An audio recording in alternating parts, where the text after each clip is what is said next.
Malungkot na balita, nadagdagan ang Isa bilang kada ng mga tatlong pamilyang Pilipino Pilipino na household ang nakaranas po ng nakakaranas ng pagkagutom sa noong bawat Setyembre limang Pilipino 2021. kulang sa pagkain. Pagkagutom. Sa bawat sulok ng Pilipinas, may mga batang nagigising ng walang laman ng tiyan.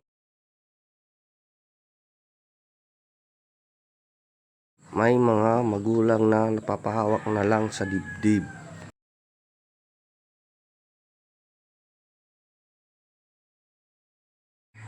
At habang iniisip kung saan kukuha ng pangbili ng bigas. At may mga kabataan pumapasok sa paaralan na ang baon ay puro pag-asa.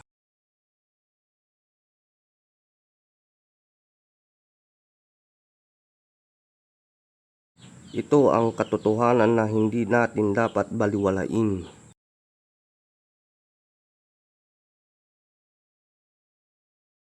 Ang SDG 2 ay naglalayon wakasan ang gutom, pagbutihin ang nutrisyon, at suportahan ang sustainable agriculture ng bawat tao. At nagsisimula ang solusyon sa simpleng hakbang sa atin, sa komunidad at sa bansa.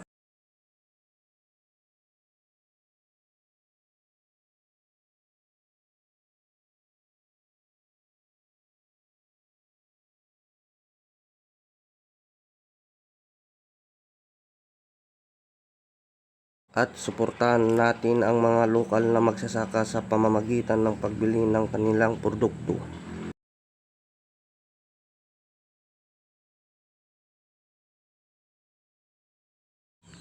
At iwasan natin ang food waste, ang pagkain ng hindi mo inuubos ay maaaring buhay ng iba.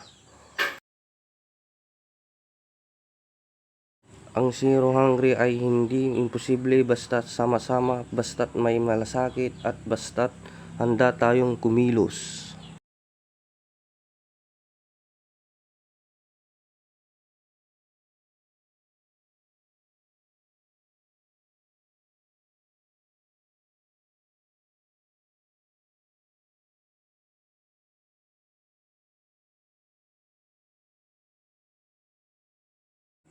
At tayo ang susunod na henerasyon. Tayo ang pag-asa. Tayo ang boses.